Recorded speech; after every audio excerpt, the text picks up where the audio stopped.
Maka kalau namung matur datang panjenengan monggo sareng-sareng.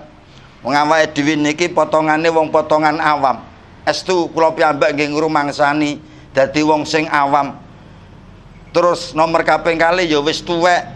Maksude nek awake dhewe gandang duwe strategi bahasane, cara kangge bendang oleh akeh, bendang teko cepet nggone, maka kaya-kaya awake dhewe niki kesuwen nek oleh akeh, kesuwen nek teko nggone.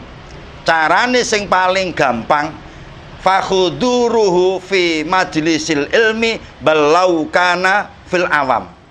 Teko nang majelis ngilmu senajana wong niku awam, niku afdol, niku luwih utama. Ngoten dawuhe kitab Nihayatul Zen. Dadi hadir nang majelis ngilmu bagine wong sing awam niku luwih utama ketimbang lakoni utawi teko dateng majelis dzikir, majelis-majelis sunah. Assalamualaikum warahmatullahi wabarakatuh. Bismillah, alhamdulillah, wassalatu wassalamu ala rasulillah wa ala alihi wa ashabihi wa mawalah. La haula wa la quwata illa billahil aliyyil azim, amma ba'd. Hadratal kiram Romo Ki Haji Ahmad Badrus Sholih, pengasuh pesantren Al-Huda Munggah Ploso Nganjuk, Bapak Arif selaku ingkang kagungan dalem utawi Shahibul Bait ingkang tansah kula hormati, para bapak, para pilenggah, para rawuh sedaya ingkang sedaya muga dimulyakni karo Allah Subhanahu wa taala. Monggo sareng kalau derekne muji syukur datang Allah kanthi ucapan alhamdulillahirabbil alamin. Muga kanthi waosan hamdalah menika nikmat ingkang sampun dipun tampi kula panjenengan estu dipun tambah dening ngersanipun Allah Subhanahu wa taala. Kaping kalih kita sareng-sareng mau sholawat dhateng panjenenganipun Nabi kita Muhammad sallallahu alaihi wasallam kanthi ucapan Allahumma sholli ala sayyidina Muhammad wa ala ali sayyidina Muhammad. Mugi kanthi waosan sholawat kula panjenengan samangke benjang wonten ing yaumul qiyamah tansah pinaringan syafaat, amin ya rabbal alamin. Para bapak, para pilenggah ingkang tansah kula hormati, kita samangke badhe crita tentang neraka sing artinipun dari cerita sing kaitanipun kalian neraka niki kalau mikir lha iya awake dhewe niki wis padha tuwek-tuwek, ibarate kula panjenengan niki ya wis padha tuwek-tuweke, wis padha umur-umure. Pramila ketika kula panjenengan sampun ngerti nek awake dhewe wis tuwek, siji awake dhewe wis tuwek berarti perlu banyak waktu untuk ngelebur dosa sing sampun kula panjenengan lakukan selama kula panjenengan dereng saged nglakoni barang sae. Kaping kalih kula panjenengan niki duduk sapa-sapa, awake dhewe niki dadi wong sing awam. Dadi wong sing awam. Tingkatane menungso niku enek wong sing awam, enek wong sing khawas, enek sing wong khawasul khawas. Enek awam, enek khawas, enek khawasul khawas. Tingkatane awake dhewe niki lagi dadi wong sing awam. Durung dadi wong sing khawas utawa wong sing khusus utawa khususe khusus. Siji wis tuwek, loro awam pisan. Ketika kula panjenengan wis ngerti tuwek lan wis awam, berarti perlu duwe cara sing ampre awake dhewe niki tekone cepet. Tekone cepet oleh akeh. Aja sampe awake dhewe niki dadi wong sing awam, ya wis tuwek gak duwe cara piye ampre tekone cepet lan oleh akeh. Kula buka-buka wonten ing kitab Nihayatul Zen, jenengan pirsa karangan Imam Nawawi Al-Bantani niku dadi Imam Nawawi sing daleme Banten. Niku lha kok dawuh ngeten to. Dadi ketika nerangke tentang keawaman seseorang. Jadi panjenenganipun dawuh fal istighalu bil ulum afdalu minal istighali bil adkar walin nawafil bal walau kana minal awam fakhuduruhu fi majlisil ilmi afdalu minal istighali bil awrat. Langsung menyebutkan kata-kata awam, wong sing awam. Wong awam niku mboten sah nglakoni penggawean sing kira-kira awake dhewe niki gak teko. Aja kaya wong sing gak awam. Sehingga Imam Nawawi niku ndawuhne fal istighalu utawi ketungkul bil ulumi kelawan pira-pira ilmu iku afdalu luwih utama minal istighali ketimbang saking ketungkul bil adkari kelawan dzikir. Wanawa fililan nglakoni penggawean sunah bal walau kana minal awam senajano niki kanggene wong sing awam maka fakhuduruhu fi majlisil ilmi afdol. Kanggene wong sing awam ternyata teko nang majelis ngilmu nuwiki luwih utama dibanding teko nang majelis-majelis sing wiridan, majelis-majelis sing dzikiran. Ngapunten kula matur ngeten niki sebab kula panjenengan niki ngrumangsani nek awam. Maka salah satu solusi kanggene wong awam supaya ndang oleh akeh tur ndang teko cepet nggone kudu memprioritaskan sesuatu sing luwih apik dibanding liyane.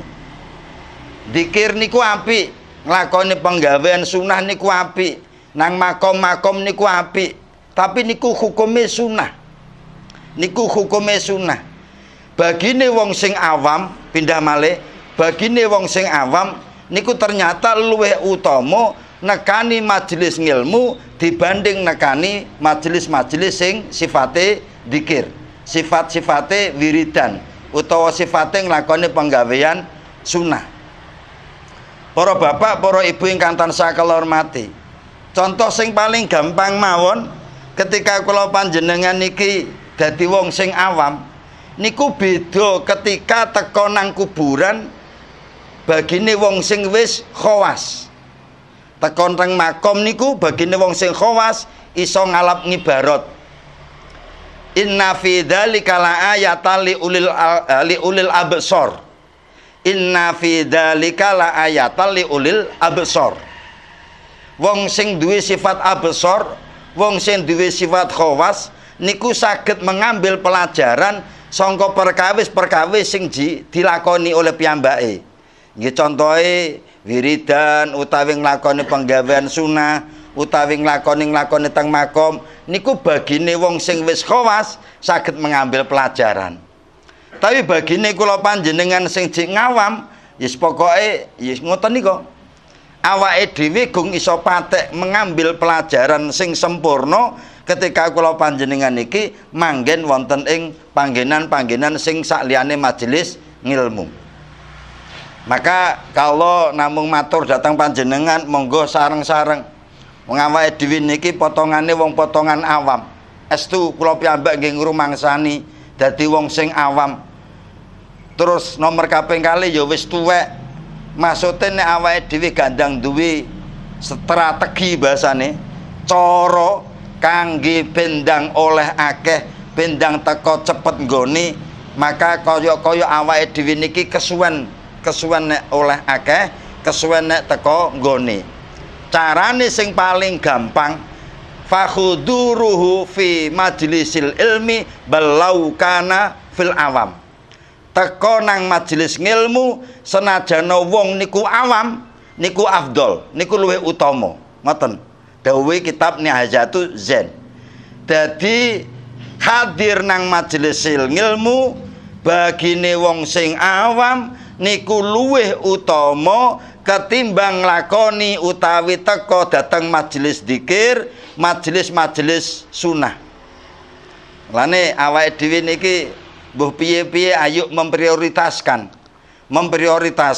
waktu seminggu pisan utawi seminggu ping pindho teka wonten ing majelis ngilmu sing dirasa awake dhewe niki aku ki wong awam, kudu niku. Aku niki wong awam. Aja sampe duwe rasa wong sing khawas. Napa malih wong sing khawasul khawas. Wong awam niku sing paling penting yaiku teka. Teka lho nggih. Fakhuduru teka tok. Sing penting teka. Sing penting teka. Dene ngrungokne utawa paham apa sing dijekke niku perkawis sing nomor berikute. Sing penting fakhuduruhu hadir fil majlisil ilmi bagine wong sing je awam niku afdol. Luwih utama dibanding lakoni perkawis sing sifate sunah utawa majelis-majelis di dzikir.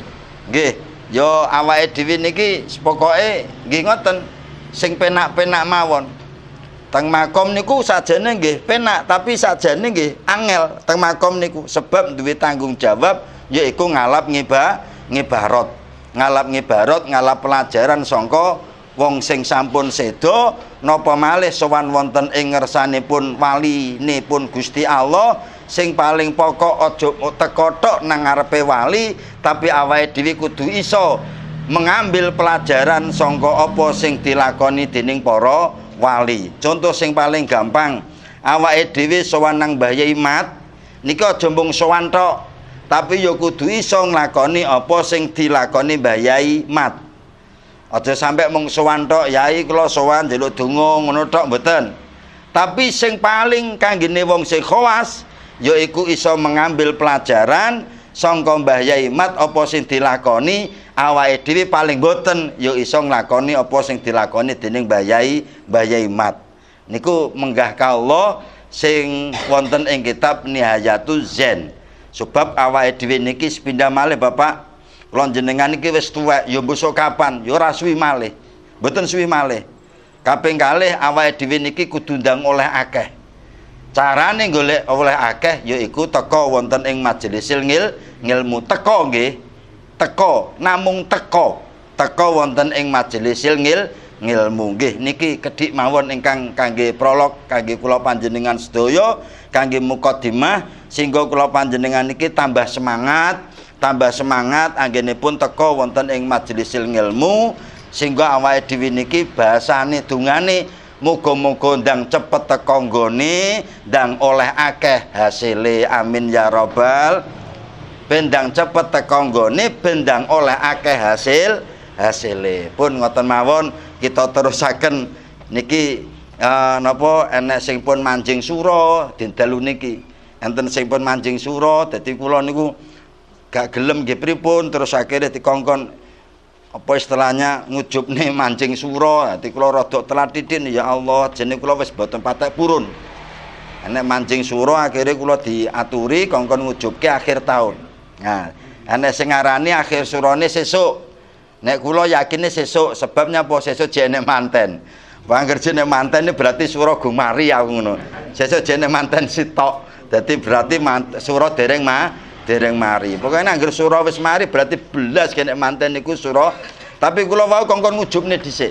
Mulane Basori wau telepon ngawiti githik kula tak niku napa tak ngujubke enteke wulan sura. Ngitunge kangge ngopo? Oh kathah mengke critanipun. Sehingga surane pun manjing. Pun ngoten mawon ngapunten kathah sehingga Allah muga-muga nek manfaate kita dongakne sareng-sareng para kanca sing jek lara muga-muga diparingi waras. Lan para kanca sing tindak haji muga-muga diparingi selamat wilujeng. Budal mulih haji mabrur. Al-Fatihah. A'udzubillahi minasyaitonirrajim. Bismillahirrahmanirrahim. Alhamdulillahirabbil alamin arrahmanirrahim maliki yaumiddin. Iyyaka na'budu wa iyyaka nasta'in ihdinas siratal mustaqim. Siratal ladzina an'amta 'alaihim ghairil maghdubi 'alaihim waladdallin. Amin. Ngapunten kathah. Assalamualaikum warahmatullahi wabarakatuh.